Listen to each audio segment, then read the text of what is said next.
Assalamualaikum warahmatullahi wabarakatuh. Perkenalkan, nama saya Muhammad Anang Maludin dengan 3 digit NIM terakhir 097 dari kelas praktikum D. Di sini saya akan menjelaskan beberapa tentang C++, yaitu tentang variabel, tipe data, dan konstanta. Ada juga poin kedua yaitu array dan std vektor. Yang ketiga input penggunaan.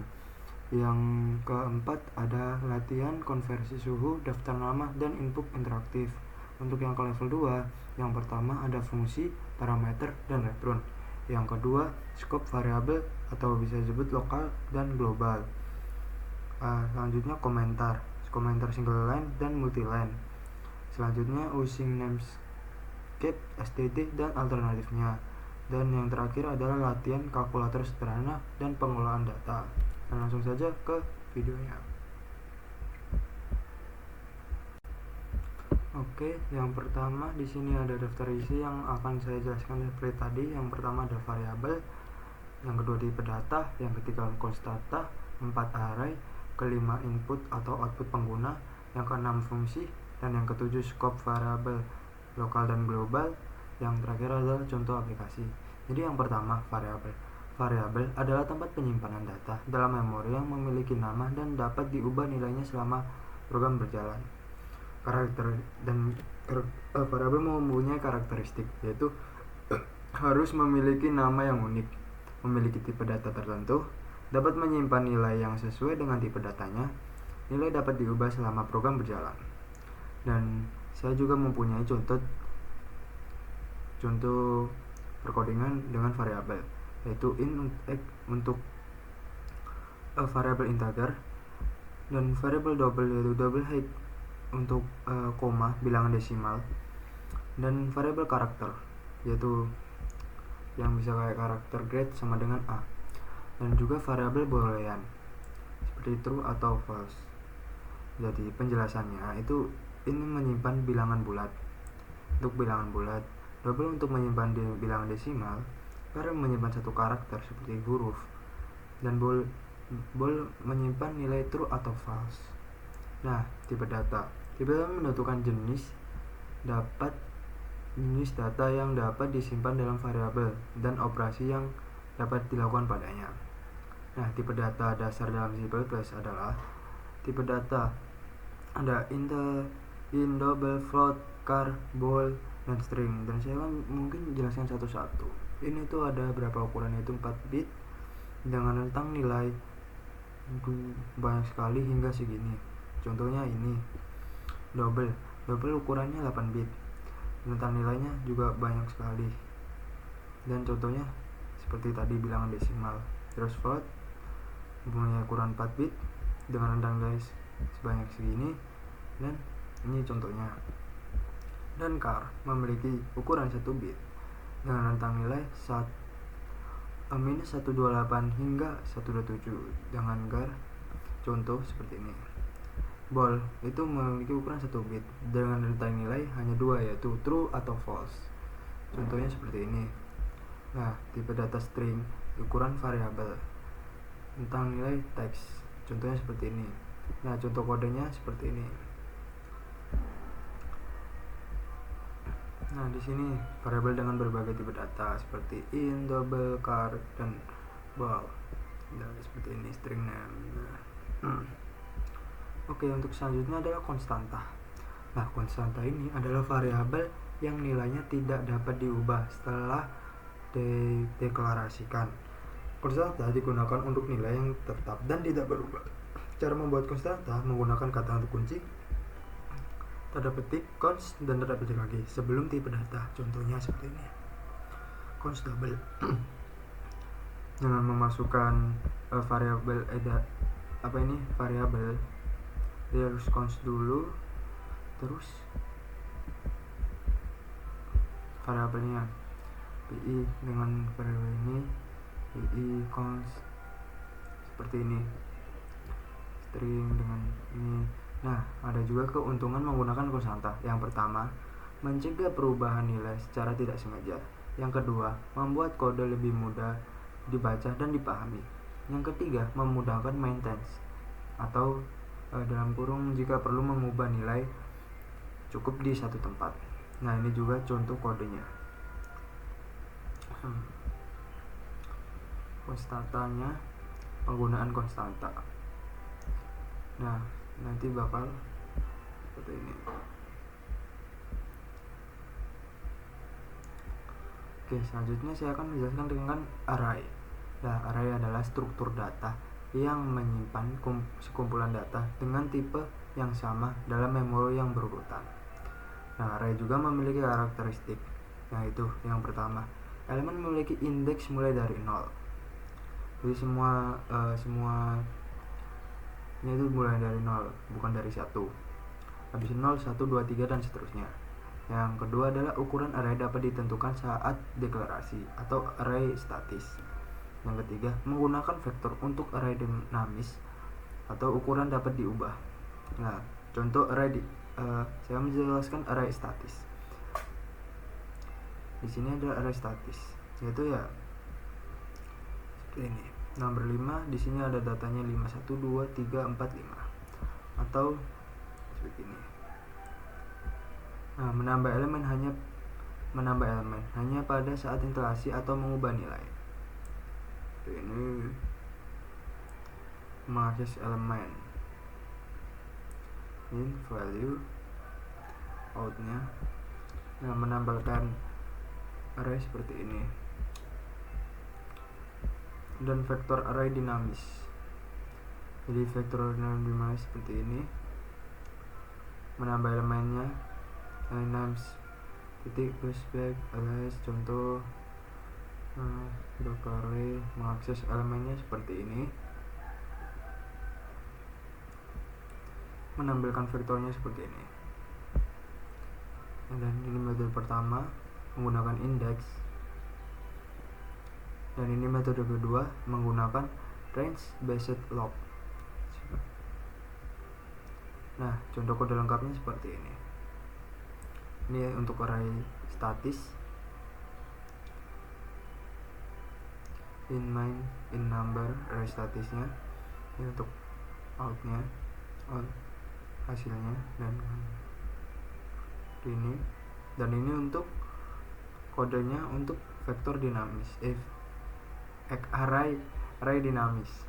Jadi seperti ini untuk menambahkan elemen, dan mengakses dan menampilkan yang sudah ditambahkan tadi.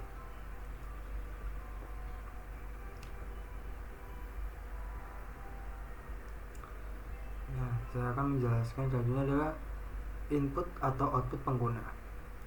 Jadi sini input atau output, I atau O, memungkinkan program berinteraksi dengan pengguna melalui keyboard input dan layar output. Jadi apa yang data dimasukkan input itu kayak data yang dimasukkan ke dalam program, dan hasil output itu hasil dari pemrograman. Jadi saya akan menjelaskan output, atau bisa ditulis juga di C++ itu cout. Seperti ini, dia bakal ngeprint hello world nilai X. Seperti ini.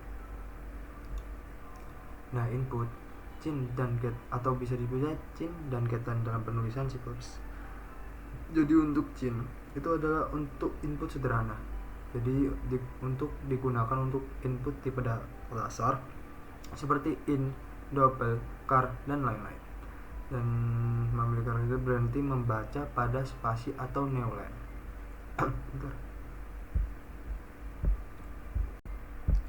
Oke, tadi sampai Oke, saya akan jelaskan lagi input cin-nya.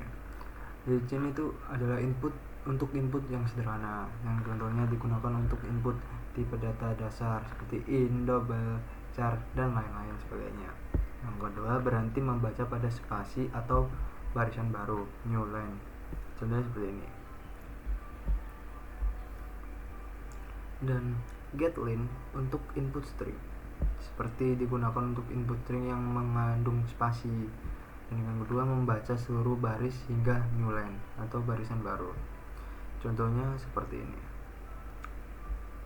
Nah, ini ada beberapa poin penting, yaitu membersihkan buffer ketika menggunakan cin, diikuti getLine. perlu membersihkan buffer dengan chain ignore. Seperti contohnya seperti ini, cpp in x string name. Nah, ini harusnya untuk membersihkan buffer sebelum getLine. Nah, ini untuk mendapatkan getLine-nya, dan saya juga mempunyai contoh dari itu tadi. In main untuk fungsinya, jadi ini untuk input menggunakan chain interior x dan variable x sama dengan, nanti dia si user bakal input datanya di sini. Terus chain ignore untuk membersihkan buffer sebelum getLine. Nah, ini untuk menggunakan getLine. Cout interior for name. Terus ini inputnya, di sini bakal user akan memasukkan namanya, full name-nya, dan seperti ini untuk mengeluarkan outputnya. Nah, jadi nanti bakal di sini bakal muncul nama si user dan umurnya yang dari sini, dan ini tambahannya. Oke, selanjutnya saya akan menjelaskan fungsi. Nah, fungsi adalah blok kode yang dapat dipanggil berulang kali untuk melakukan tugas tertentu. Fungsi membantu dalam modularitas kode, reusability, atau dapat digunakan kembali, dan memudahkan debugging dan maintenance. Jadi yang pertama A, yaitu fungsi sederhana tanpa parameter dan return, dan contohnya seperti ini. Nah, ini fungsi in main dan memanggil fungsinya seperti ini. Nah, yang kedua adalah B, yaitu fungsi dengan parameter. Nah, parameter memungkinkan fungsi menerima data dari pemanggil. Contohnya seperti ini, memanggil dengan parameter seperti ini, create, release. Jadi kita bisa menggunakannya kembali.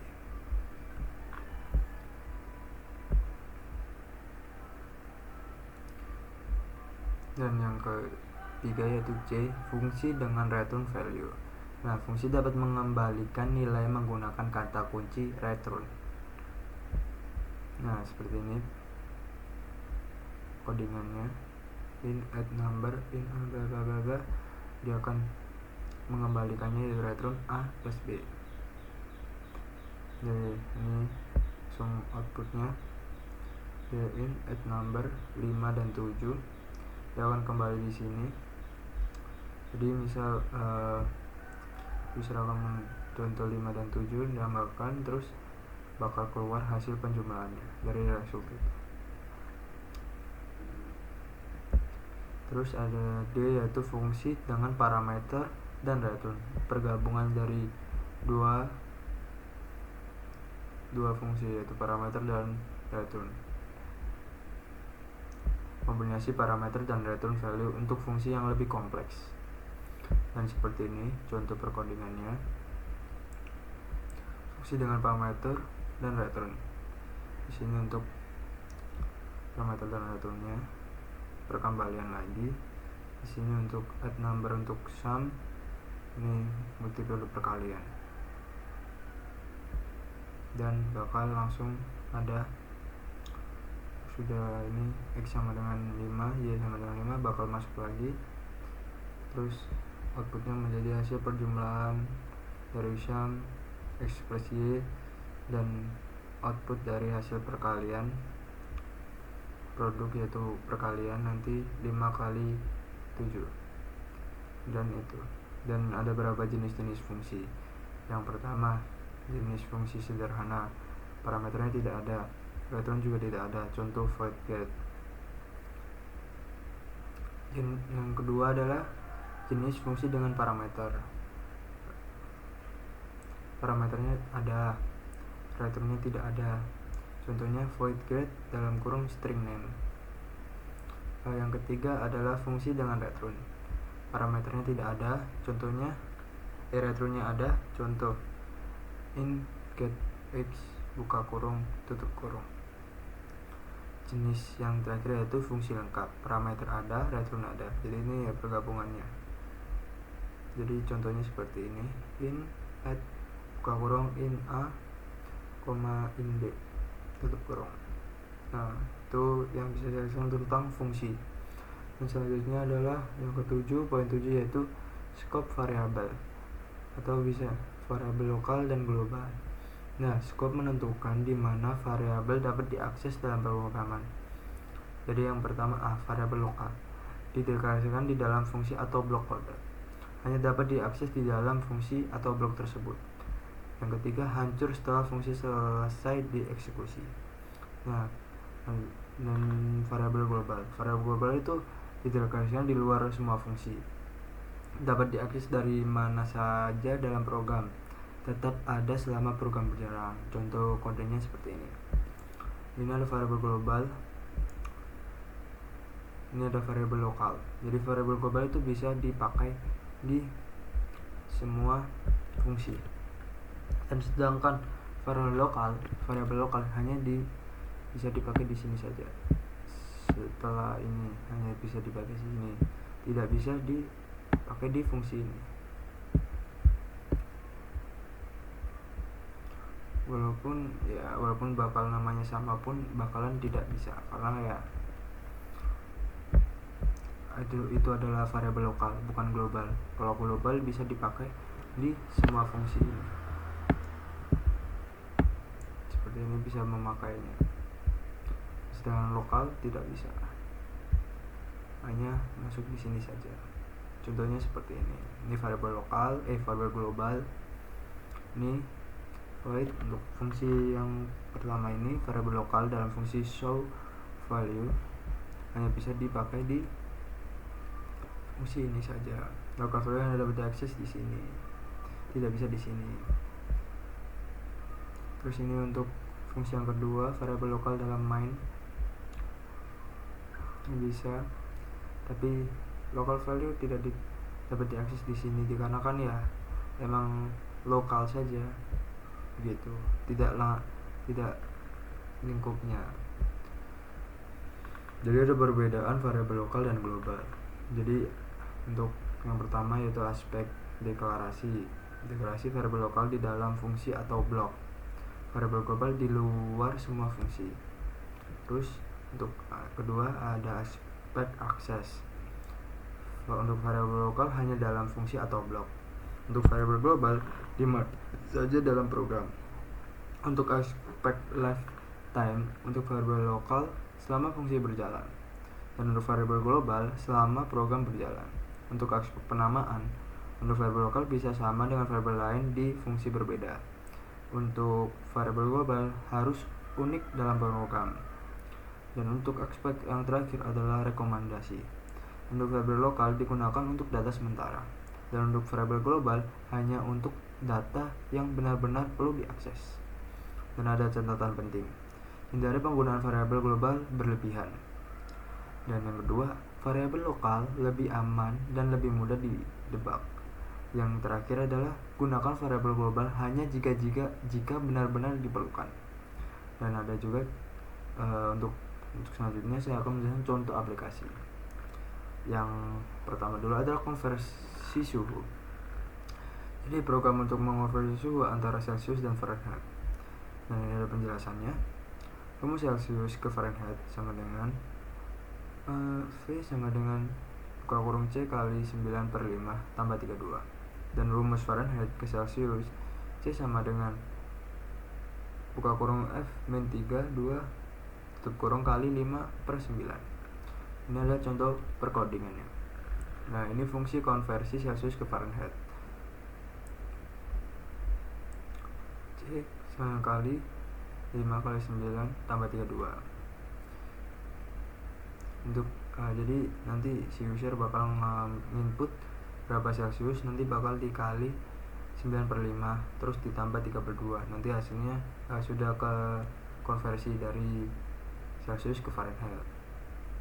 Oke, terus fungsi konversi Fahrenheit ke Celsius. Jadi si user bakalan ngasih berapa Fahrenheit yang dia inginkan untuk ke Celsius. Jadi Fahrenheit minus dikurangi 32 terus dikali 5/9, itu bakal hasil dari sudah dijadikan konversi dari Fahrenheit ke Celsius.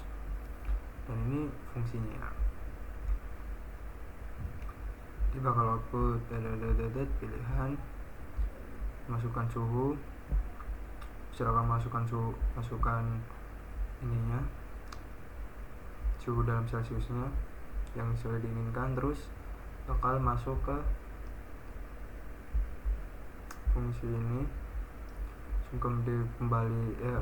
pengembalian tadi. Terus setelah itu bakal keluar hasilnya. Terus jika untuk pilihan kedua, ini adalah untuk Fahrenheit-nya, Fahrenheit ke Celsius. Jadi user akan masukkan nilai dalam suhu ke Fahrenheit untuk diubah ke Celsius. Bakal pengembalian lagi di sini. Setelah itu hasilnya. Jika user tidak menaruh pilihan 1 atau 2, misal 3 atau tulisan acak, program akan pilihan tidak valid dan program selesai atau pengembalian lagi. Nah, penjelasan kode di fungsi to Fahrenheit menerima nilai Celsius dan mengembalikannya ke Fahrenheit. Dan untuk penjelasan kedua adalah fungsi to Celsius menerima nilai Fahrenheit dan mengembalikannya ke Celsius. Nah, program meminta input dari pengguna untuk memilih jenis konversi ini, yaitu if else-nya ini. Jika milih 1 adalah untuk Celsius ke Fahrenheit, memilih 2 Fahrenheit ke Celsius. Jika tidak menulis 1 atau 2, bakal pilihan tidak valid. Pilihan program memanggil fungsi yang sesuai. Dan ini ada contoh, misalnya ada contoh kalkulator sederhana. Kalkulator yang dapat melakukan operasi aritmatika dasar. Penjelasan: menerima 2 bilangan dan operator plus, minus, kali, dan pembagian. Melakukan operasi sesuai operator yang dipilih dan menampilkan hasil operasi. Contoh kodenya seperti ini. Kalkulator sederhana, jadi bakal ngeprint ini semua. Jadi si user disuruh untuk menginput nilai A, masukkan angka pertama, dan si user ingin memasukkan operator apa, atau dia mau pakai pertambahan, pengurangan, perkalian, atau pembagian, dan memasukkan angka kedua. Jadi seperti ini pemrogramannya, dan saya akan menjelaskan perkodangannya. Nah, program menerima 2 bilangan A dan B. Ini untuk bilangannya. Jadi misal untuk angka pertama adalah 5 dan untuk angka kedua adalah 6. Dan operator ini, OP ini buat dia tuh pengen menggunakan plus, minus, perkalian, atau pembagian. Terus menggunakan switch case untuk memilih operasi berdasarkan operator. Jika memilih plus, dia bakal masuk ke sini, A plus B sama dengan hasilnya. Terus jika memilih minus, A minus B sama dengan hasilnya. Terus itu jika memilih perkalian, A kali B sama dengan hasilnya. Terus untuk pembagian ya ini, jika B sama dengan 0, B tidak sama dengan 0 masih bisa, tapi jika B sama dengan 0, error pembagian, karena pembagian 0 itu tidak bisa. Jika tidak memilih, itu operator tidak valid. Misal tidak memilih antara plus, minus, perkalian, dan pembagian, menulis acak yang tidak ada di pemrograman, dia akan tidak valid. Jika operator tidak valid, menampilkan pesan error. Dari fitur tambahan yang dapat ditambahkan, yaitu loop untuk melakukan beberapa perhitungan. Jadi bisa untuk pengulangan lagi, seperti hasil yang sudah ditambahkan dikali lagi seperti itu. Dan history Dan untuk yang kedua adalah histori perhitungan. Jadi si user bisa melihat hasil sebelum-sebelumnya, hasil pertambahan perkalian yang sudah dilakukannya di kalkulator sederhana ini. Terus yang ketiga, operasi tambahan, modulo atau pangkat dan lain-lain. Jadi kan pertambahan, pengurangan, perkalian, pembagian adalah sebuah perhitungan yang sederhana. Jadi ya mungkin ada pertambah seperti pangkat dan perhitungan yang kompleks lainnya. Pemisahan kode menjadi fungsi. Oke, selanjutnya adalah untuk pengolahan data mahasiswa. Program untuk mengolah data mahasiswa menggunakan struk dan vektor. Penjelasan: menggunakan struk untuk menyimpan data mahasiswa seperti nama, umur, dan GPA. Menggunakan vektor untuk menyimpan multimat mahasiswa. Menerima input data dari pengguna. Dan yang terakhir, menampilkan data semua mahasiswa. Contoh kode. Jadi struk untuk menyimpan data mahasiswa seperti nama, umur, dan IPK-nya. Terus ini fungsinya. Vektor untuk menyimpan data mahasiswa. In total pengolahan data mahasiswa, berapa mahasiswa, bakal disuruh ngasih inputnya. Misal sama dengan membuat objek student sementara. Ini untuk untuk membersihkan buffer. Terus input nama dan lainnya. Terus umur dan IPK-nya, nama, umur, dan IPK. Terus menambahkan mahasiswa ke vektor, menambahkan yang sudah ditambahkan tadi ke dalam vektornya, dan menampilkan datanya, namanya, umurnya, dan IPK-nya, seperti itu. Dan ini untuk menjelaskannya. Nama untuk string untuk menyimpan nama, X untuk umur, GPA untuk menyimpan IPK. Nah, vektor student menyimpan kumpulan data mahasiswa secara dinamis. Input data loop untuk menerima input sebanyak jumlah mahasiswa. Setiap iterasi membuat objek student baru. Data diisi melalui input pengguna. Objek dilambangkan ke vektor menggunakan pushback. Menampilkan data menggunakan bla bla bla bla. Menampilkan semua data mahasiswa dalam format tabel. Kesimpulan. Jadi kesimpulan yang sudah kita jelaskan adalah variabel. Variabel adalah tempat penyimpanan data yang dapat diubah, dan tipe data menentukan jenis data yang dapat disimpan. Konstanta nilai tetap yang tidak dapat diubah. Array struktur data untuk menyimpan kumpulan data. Input atau output komunikasi program dengan pengguna. Nah, fungsi blok kode yang dapat dipanggil berulang kali. Scope jangkauan akses variabel dalam program. Aplikasi praktis implementasi adalah implementasi konsep dalam perkembangan nyata.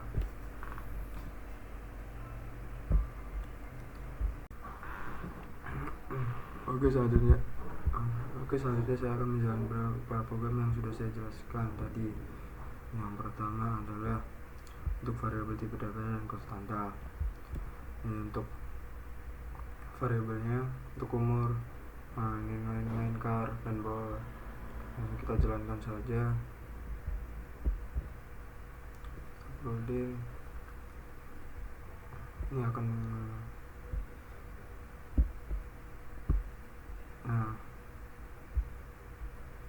ini sudah ada nama, yaitu Budi di sini, umur, tinggi, grade, dan lain-lain ini. Dan selanjutnya konstanta. Langsung kita jalankan saja.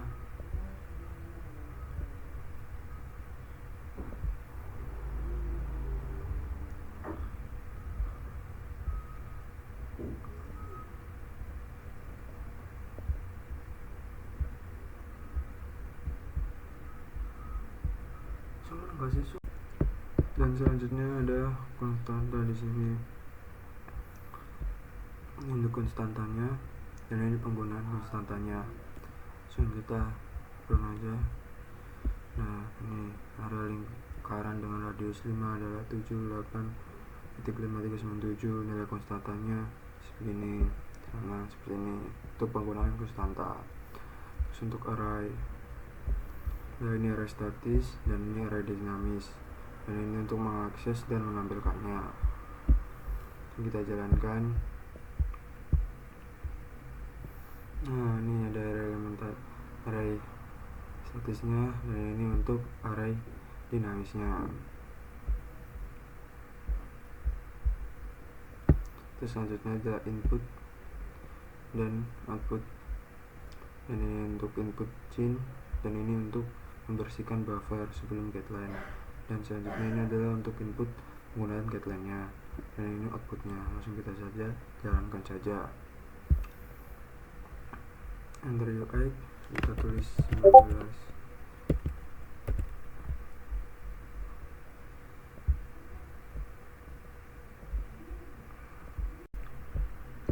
Oke, sekarang untuk yang input dan outputnya langsung kita coba aja.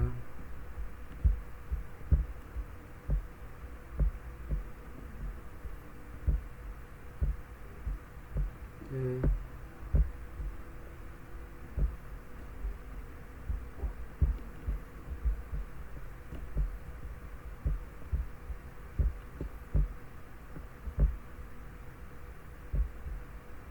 Terus umur 19, name,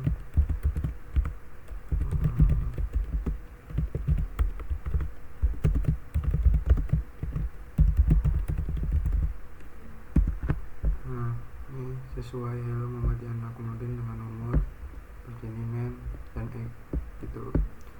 Terus untuk fungsi sederhana, nah ini adalah fungsi dengan parameter dan return pengembalian, pertambahan dan perkalian. Sengaja kita coba. Nah, ini hasilnya, hasil penjumlahan 12, hasil perkalian 35, sesuai dengan nilai A dan B nya itu X dan Y nya itu 5 dan 7 tuh, jadi 5 tambah 7 12, dan 5 kali 7 ada 35, sesuai. Terus selanjutnya adalah scope, variabel global dan variabel lokal. Jadi langsung aja kita coba. Ini untuk variabel globalnya, dan ini untuk variabel lokalnya. Nah, ini global value dari 100, local value dari ini 200. Terus local value lagi dalam fungsi ada 50. Terus ada global value adalah 100, sesuai global value ini sama dengan 100. Misal kita ganti global value nya 10. Nah,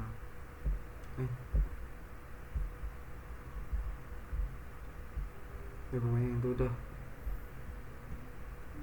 Jadi langsung tadi saya penjelaskan nama namespace std.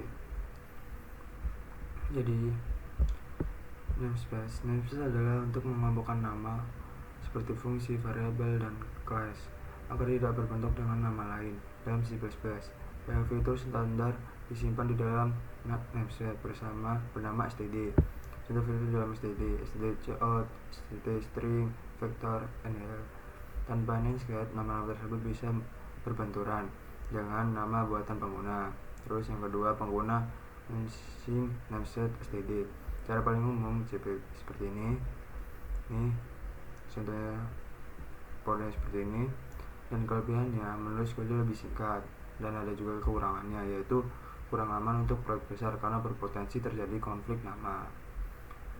Dan ketiga, mengakses tanpa mensing namespace std.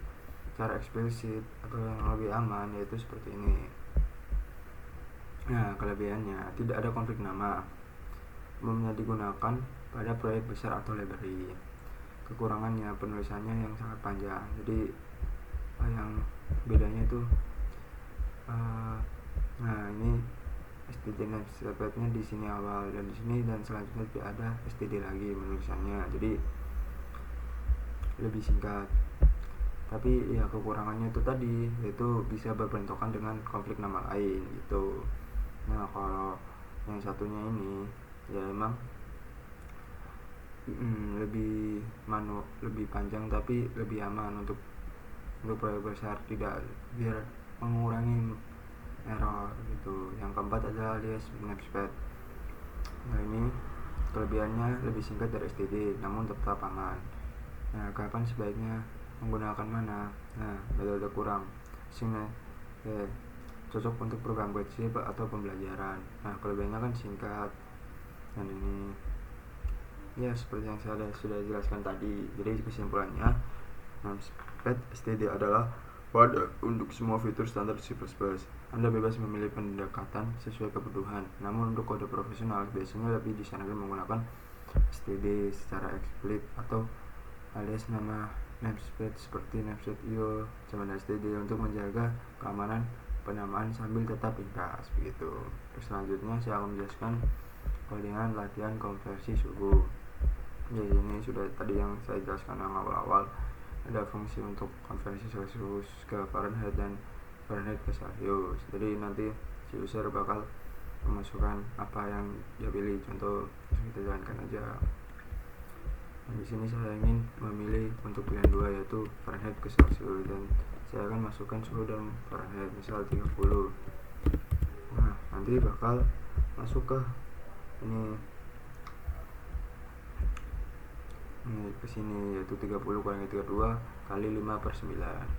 Sengaja hasilnya minus 1,11 begitu. Terus coba lagi untuk Celsius ke Fahrenheit.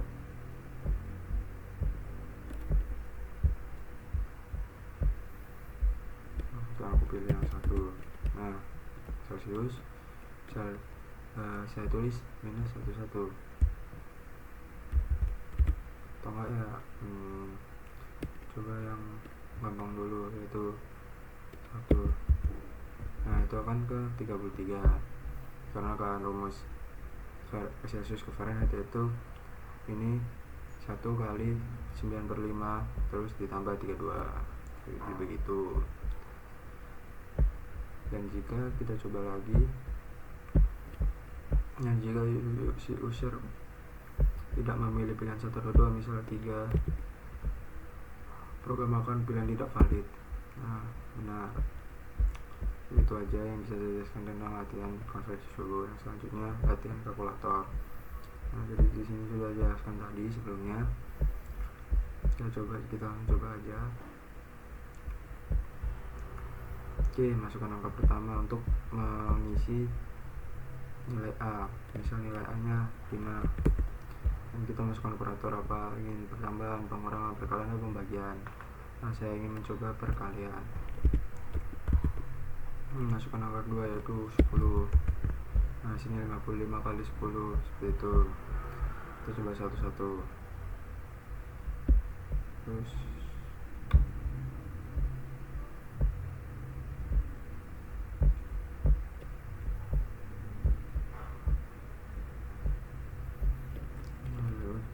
tadi sudah perkalian, coba sekarang pertambahan 1 tambah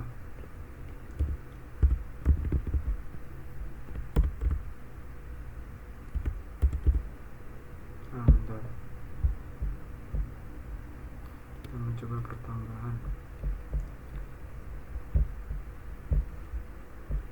1 tambah itu, kita pilih yang tambah 1 lagi, sini 2. Terus kita coba lagi untuk pengurangan.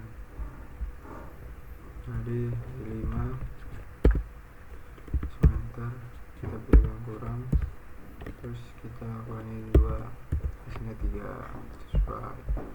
Terus kita coba pembagian. Nah, ikut aja.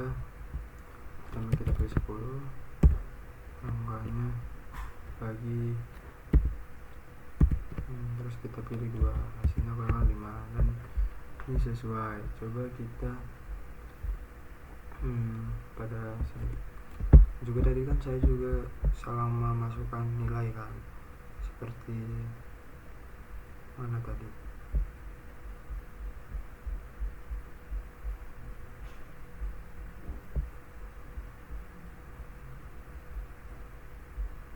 tidak menggunakan. Nah, ini jika nilainya tidak sesuai, operator tidak valid begitu. langsung saya akan misalkan latihan data mahasiswa ini. Nah, ini adalah untuk namanya, umur, IPK, nanti bakal di satu-satu.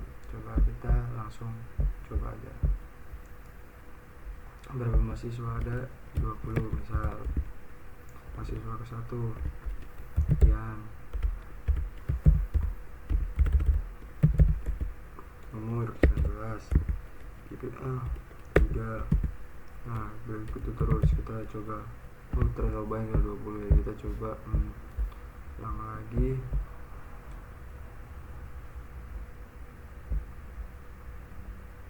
Aduh, murah benar.